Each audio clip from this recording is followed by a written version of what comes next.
Oke, langsung aja ya. Udah kelihatan kan? Nah, oke, kita akan belajar tentang nitrogen dan oksigen. Kalau oksigen kalian udah paham betul karena kalian tidak akan bisa hidup tanpa oksigen. Kalian tidak bisa makan, tidak bisa melaksanakan pembakaran dan sebagainya tanpa oksigen. Jadi oksigen itu sangatlah penting untuk kehidupan kita. Nah, sekarang kita belajar dulu nitrogen. Nitrogen itu, gas nitrogen itu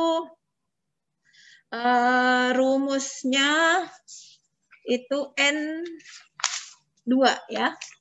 Kalau oksigen O2. Nah, kita belajar dulu tentang nitrogen, baru nanti ke oksigen. Ya.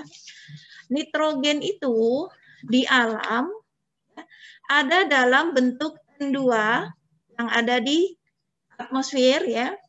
Kemudian ada amonium yaitu rumusnya NH4+. Kemudian ada dalam bentuk nitrit atau NO2- dan nitrat NO3-.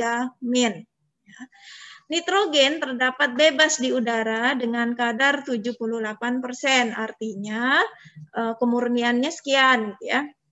Berikut siklus nitrogen di alam. Selain itu, nitrogen juga terdapat dalam bentuk senyawa nitrat, misalnya dalam sendawa atau NO3 atau NO3-. Ya. Dan sendawa cili, natrium NO3, natrium nitrat atau kalium nitrat. Ya. Nah, siklus nitrogen ya. Jadi siklus nitrogen itu merupakan konversi senyawa yang mengandung unsur nitrogen nanti bagaimana menjadi berbagai macam bentuk kimiawi yang lain, menjadi senyawa-senyawa yang lain. Siklus nitrogen secara khusus sangat dibutuhkan dalam ekologi. Kenapa? Karena ketersediaan nitrogen itu nanti akan mempengaruhi ekosistem yang ada. Ya. Proses terjadi secara biologis dan non-biologis. Nitrogen sebagian besar terdapat di dalam organisme. Ya, jadi ada tumbuhan, hewan, ya. Dan kemudian direduksi oleh mikroorganisme. Sebagian juga terdapat dalam akar-akar pohon. Ketika kita memupuk tumbuhan kita, maka di dalamnya mengandung, di dalam akarnya itu mengandung nitrogen. Sebagian juga berasal dari atmosfer. Memang beradanya di sana. Kemudian di dalam tanah itu dalam bentuk amonium atau NH4+ dan NO3-. Nih, NH4+ dan NO3-, NO2-, nitrit, nitrat, amonium. Ya, bersama air hujan, ini jadi jatuhnya bersama air hujan diserap oleh akar-akar. Nah, NH4 ini, ya, jadi NH4 ini berasal dari pembakaran industri, kemudian aktivitas gunung berapi, dan kebakaran hutan. Nah, sedangkan NO3 dan NO2 ini berasal dari oksidasi N2, ya, berasal dari oksidasi N2, dibantu dengan kilat atau radiasi ultraviolet, maka ini N2 ini nanti bereaksi membentuk nitrit dan nitrat. Ya. Dan ini nanti jatuh oleh hujan masuk ke dalam tanah. Sehingga di dalam tanah ada kandungan nitritnya. Nitrit, nitrat, dan amonium. Jadi itu asalnya. Ya, kalau oksigen, kita masuk ke dalam tubuh kan langsung kita hirup. Kalau N2 tidak. Jadi proses siklusnya seperti itu. Nah, kemudian NO dan NO2 ini bisa berasal dari asap-asap pabrik. Kemudian naik ke udara, kemudian nanti akan jatuh dengan adanya air hujan. Oke. Nah, kemudian sifat fisis dari nitrogen, jadi sifat penampakannya, fisiknya, nitrogen itu tidak berbau, jadi nggak ada baunya. Kemudian tidak ada warna. Titik leleh nitrogen -210, titik didihnya di minus 195. Massa jenis nitrogen adalah 0,001145, jadi ringan ya. Kemudian sifat kimianya, nitrogen merupakan unsur yang stabil. Karena stabil maka dia kurang reaktif, jadi agak susah untuk bereaksi. Kemudian pada suhu rendah, nitrogen sukar bereaksi dengan unsur lain. Hanya logam litium atau Li yang dapat bereaksi dengan nitrogen.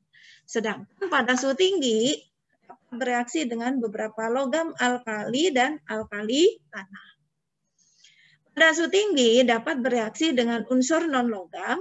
Ya, jadi kalau dengan non-logam, dia misalnya oksigen dan hidrogen. Nanti akan membentuk NO2, NO3, itu kan unsur non-logam. H2N. Contohnya kalau nitrogen bereaksi dengan hidrogen. Nah, kemudian, kalian nanti di ujian seringkali keluar yang begini ya. Proses pencairan, nanti yang berikutnya pembentukannya ya. Proses pencairan udara dan distilasi udara cair untuk mendapatkan gas nitrogen dan oksigen. Nah, cara untuk mendapatkan oksigen dan nitrogen ya, dengan cara memasukkan udara kotor ke dalam virtel, kemudian di dalamnya ada kompresor, kemudian di situ ada kolom pendingin, ya, kemudian dia berubah nanti menjadi cair di sini. Kemudian di sini ada zeolit, nyaring molekul. Zeolit itu adalah senyawa Al2O3, SiO2, BH2O. Ini. Kemudian masuk ke dalam ruang penukar panas udara cair menjadi gas. Jadi di sini ada ruang panas sehingga cairan di sini kembali menjadi gas di dalam sini. Kemudian di sini ada turbin ekspansi. Nah, di sini maka gas nitrogen akan terpisah sendiri keluar murni menjadi N2. Kemudian oksigennya di sini juga menjadi murni sesuai dengan kemurniannya menjadi O2, sedangkan gas-gas lain akan keluar di sini. Sehingga dengan proses ini diperoleh N2 asli dan O2. Makanya gas nitrogen itu banyak dipakai kalau kalian untuk pompa ban. Sekarang kan makainya gas nitrogen, ya. Itu bedanya. Kenapa di sini lebih bagus, lebih aman untuk ban mobil dibandingkan dengan pompa biasa yang ada di abang-abang itu, ya. Kalau yang di abang-abang itu gasnya campuran, ya. Jadi bukan hanya gas nitrogen di dalamnya, tapi gas campuran yang masih ada gas-gas lain di situ. Ya. Nah, kemudian amonia dibuat melalui proses Haber-Bosch dengan mereaksikan gas nitrogen dan hidrogen menggunakan katalis platinum dan rhodium. Reaksinya seperti ini. Jadi nanti metana, CH4 dan air H2O dimasukkan, kemudian mengalami reaksi sepanjang ini, kemudian baru dihasilkan amonia. Amonia itu NH3, ya. Kemudian nanti menjadi bahan untuk produksi zat-zat selanjutnya. Amonia di sini mengandung nitrogen, ya. Baru nanti dari ini bisa menjadi bahan baku untuk produksi-produksi lainnya seperti pupuk, ya, dan lain sebagainya. Nah, kemudian di sini asam nitrat, ya. Jadi tadi asam nitrat ini merupakan senyawa yang juga mengandung nitrogen. Dan tadi bahan bakunya itu diperoleh dari amonia. Jadi di sini amonia, ya, jadi untuk memproduksi asam sulfat itu pertamanya ya ini ya, H4, kemudian direaksikan menghasilkan amonia. Setelah itu amonia direaksikan kembali NH3 amonia ditambah oksigen masuk ke dalam kasa platina di sini, kemudian bereaksi di dalam ruang oksidasi dan akhirnya di sini ditemukan asam nitrat atau H2NO3. Nah, asam nitrat dibuat melalui proses Ostwald. Nah, ini yang Ibu maksud tadi. Jadi nanti di dalam ujian seringkali keluar ya bahwa proses pembentukan asam nitrat dengan proses Ostwald, Haber-Bosch gitu-gitu ada pilihannya. Jadi kalian diingat-ingat. Jadi untuk proses pembuatan asam nitrat dengan proses Ostwald.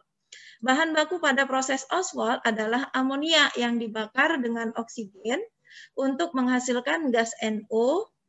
Kemudian selanjutnya gas NO yang dibentuk direaksikan lagi dengan oksigen untuk kemudian menghasilkan NO2. Kemudian NO2-nya akan bereaksi lagi dengan H2O membentuk NO3. Jadi nanti dihasilkan nitrit dan nitrat. Nah, ini dengan proses Ostwald. Nah, kemudian ini sebagai senyawa nitrogen dan bilangan oksidasinya. Ini contoh senyawa-senyawa nitrogen, ya amonia. H3 ini amonia dalam bentuk amonium. Nah, bilangan oksidasinya sama-sama -3. Kenapa? Karena kalau di sini NH3, di sini NH4 plus, ada plusnya 1. Hidrasin N2H4, bilangan oksidasinya -2. H2OH, hidroksilamin, bilangan oksidasinya -1. Kemudian N2 nitrogen, karena ini adalah unsur bebas, maka bilangan oksidasinya 0. Dinitrogen oksida, kalian juga harus sering-sering belajar ini. Ini namanya dinitrogen oksida, artinya nitrogennya ada 2, oksidanya ada 1. Kalau NO, nitrogen oksida, bilangan oksidasinya +2. N2O3 dan NO2 dinitrogen trioksida atau nitrit, ini bilangan oksidasinya +3. NO2 dan N2O4 atau nitrogen dioksida, N-1, oksidanya 2, atau dinitrogen tetraoksida, N2O4, ini bilangan oksidasinya sama-sama 4. Kemudian dalam N2O5 atau nitrat, dinitrogen pentaoksida atau nitrat, bilangan oksidasinya 5. Artinya, bilangan oksidasi dari nitrogen dalam suatu senyawa sangat beragam. Mulai dari -3 sampai ke +5. Nah, kemudian oksida nitrogen dan sifat-sifatnya. Artinya, kalau oksida itu artinya nitrogen bereaksi dengan oksigen. Nah, bentuk senyawanya apa saja? Di sini ada N2O, dinitrogen oksida. Gas ini tidak berwarna, berbau khas, dan dapat merangsang saraf tertawa sehingga dikenal sebagai gas gelap. Jadi kalau kalian kebanyakan nanti menghirup ini bisa tertawa terus. NO, nitrogen oksida, gas tidak berwarna, relatif stabil, dapat bergabung membentuk N2O4 dan tidak bereaksi dengan air atau oksida indiferen. Kemudian N2O3 dinitrogen trioksida, ya. Kalian sambil ngafalin namanya ya, nanti khawatirnya kalau ulangan itu keluarnya enggak dalam bentuk senyawa, masih dalam bentuk kata-kata nama ya. Dinitrogen, nitrogennya 2, oksidanya 3.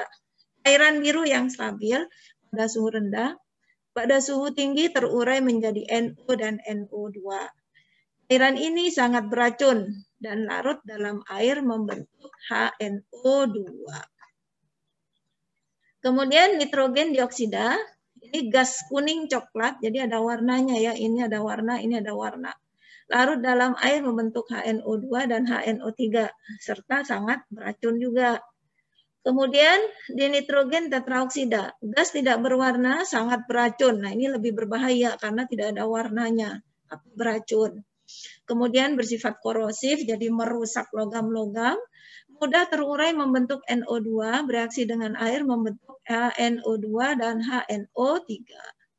N2O5, nitrogen pentaoksida, zat padat tidak berwarna, mudah menyublim, serta dapat bereaksi dengan air membentuk HNO3. Nah, penggunaan senyawa nitrat,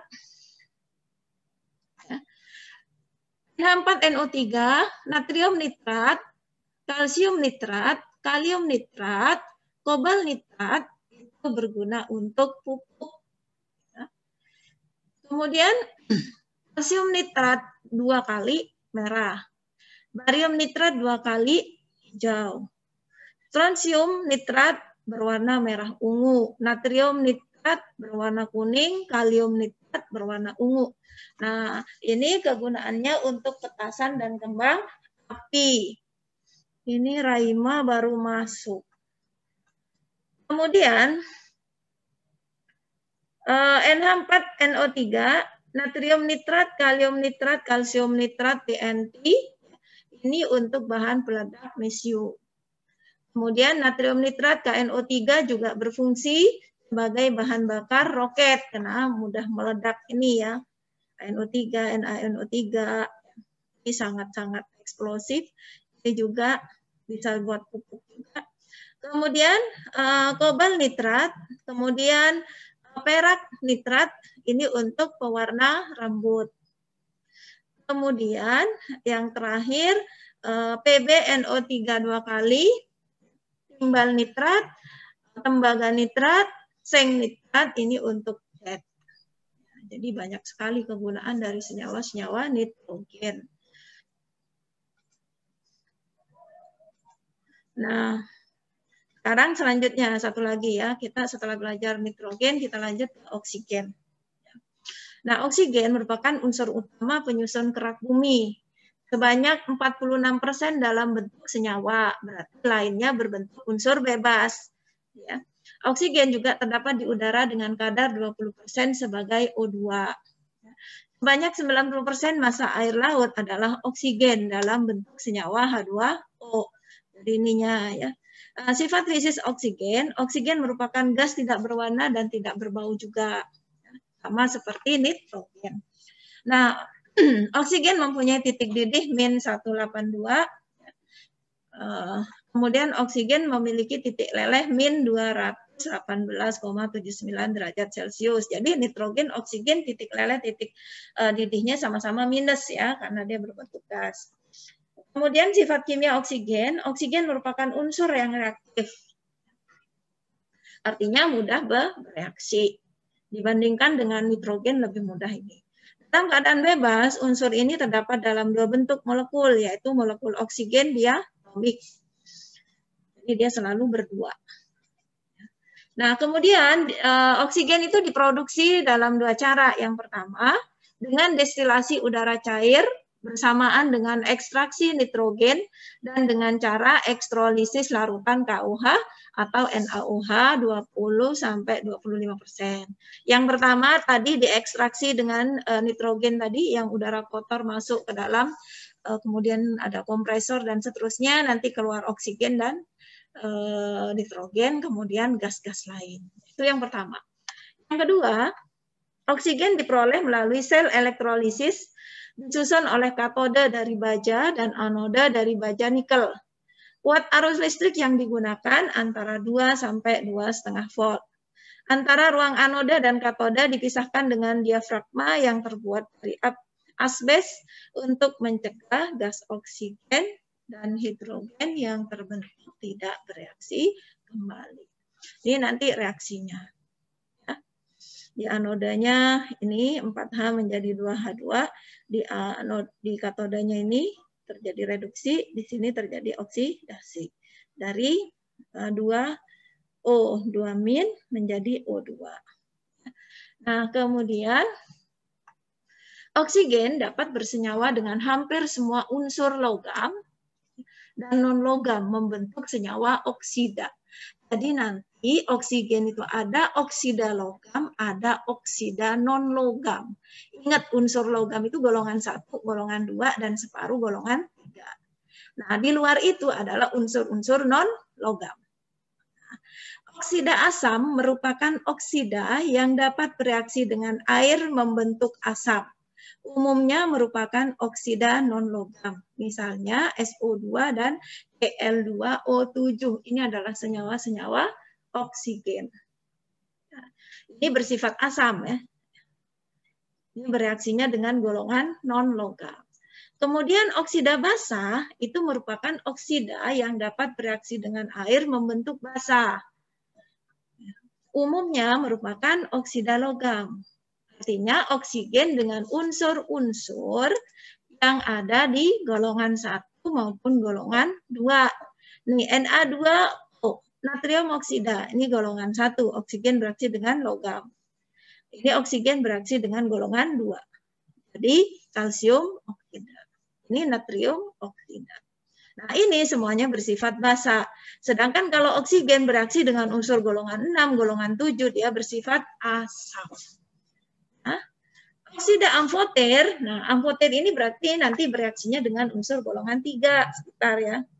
Kenapa? Karena nanti amfoter itu dia bersifat basa dan bersifat asam. Jadi oksida amfoter merupakan oksida yang dalam lingkungan asam bersifat basa dan dalam lingkungan basa bersifat asam. Oksida ini dapat bereaksi dengan asam maupun basa. Misalnya Al2O3. Jadi aluminium itu ada di golongan 3. Ya. Jadi dia ada di perbatasan antara logam dan non-logam. Maka disebut amfoter. Jadi dia kayak bunglon. Kalau ada masuk ke lingkungan basa, dia jadi asam. Kalau masuk di lingkungan asam, dia jadi basa. Ya. Oksida indiferen merupakan oksida yang tidak dapat bereaksi dengan air dan tidak dapat membentuk asam maupun basa.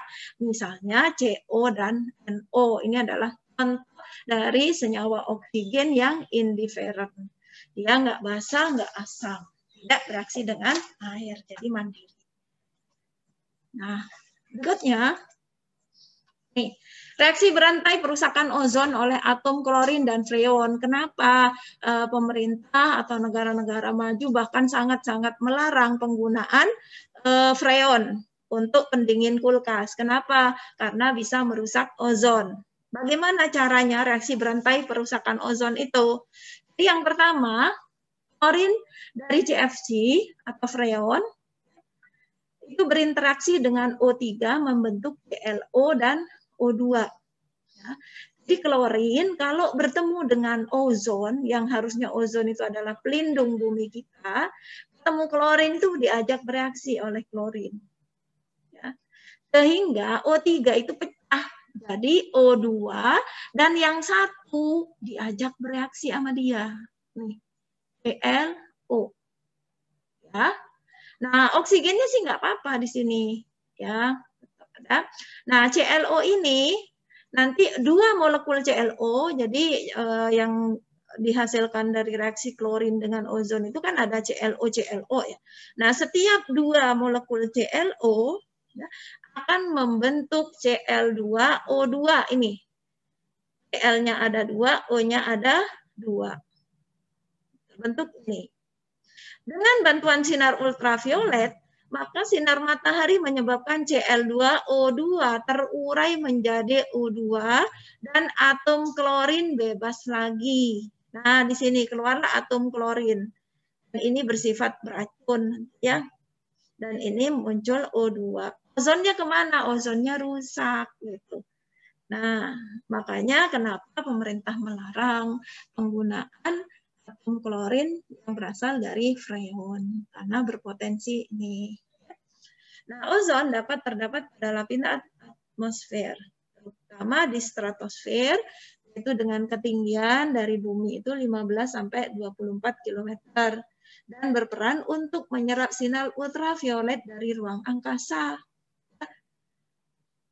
Itu fungsinya ozon. Kalau ozonnya bolong, maka sinar ultraviolet akan bebas masuk ke dalam bumi kita. Proses penyerapan sinar ultraviolet ini terkait dengan kesetimbangan reaksi yang terjadi pada reaksi antara molekul oksigen dengan molekul ozon. Ya. Itu kenapa jadi tahu ya kalau kenapa klorin itu nggak boleh dilepas, nggak boleh lepas ke udara karena nanti dia akan bereaksi dengan ozon membentuk ClO yang pada akhirnya membentuk Cl2O2 kemudian menjadi atom klorin yang bebas berkeliaran. Nah, kemudian manfaat oksigen pada kehidupan sehari-hari sudah tidak bisa dipungkiri lagi bahwa oksigen itu termasuk unsur yang paling dan sangat vital bagi kehidupan kita. Ya. Dan keberlangsungan ekosistem yang ada. Pertama, sebagai sumber proses pernafasan pada makhluk hidup, kalau nggak ada oksigen, kita pasti selesai hidupnya. Ya, contohnya, banyak sekali kasus-kasus yang orang biasanya di kampung nggak paham. Dia masuk ke dalam sumur yang dalam, gitu ya. Tiba-tiba dia di dalamnya lemas, nggak bisa nafas. Kenapa? Karena di dalam sumur yang dalam itu nggak ada oksigen. Kalaupun ada, mungkin ada sedikit berapa sekian persen, 0, sekian persen, dan itu nggak cukup untuk pernafasan kita. Seringkali ini terjadi, orang masuk ke sumur, kemudian meninggal. Ini karena nggak ada oksigen. Kemudian oksigen digunakan sebagai input pembakaran pada industri bahan bakar, bukan hanya pembakaran di industri, di rumah saja kalau nggak ada oksigen, kompornya nggak bisa nyala. Kamu nyalain api, korek api, mau korek apinya 1 kotak, kalau nggak ada oksigen nggak bisa terbakar.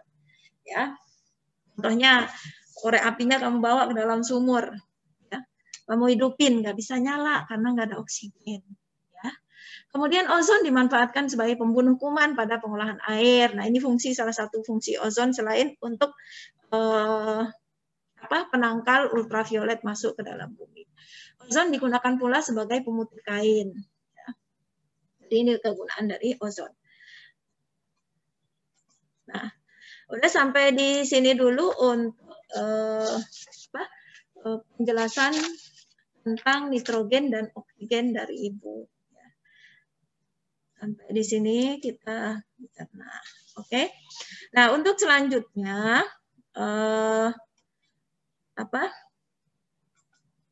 sebentar nih ada chat. Ibu maaf kalau nggak bisa masuk. Nah, sesuai janji Ibu waktu minggu lalu ya, kalian harus menyetorkan makalahnya. Makalahnya tolong di-print biar Ibu ngoreksinya gampang.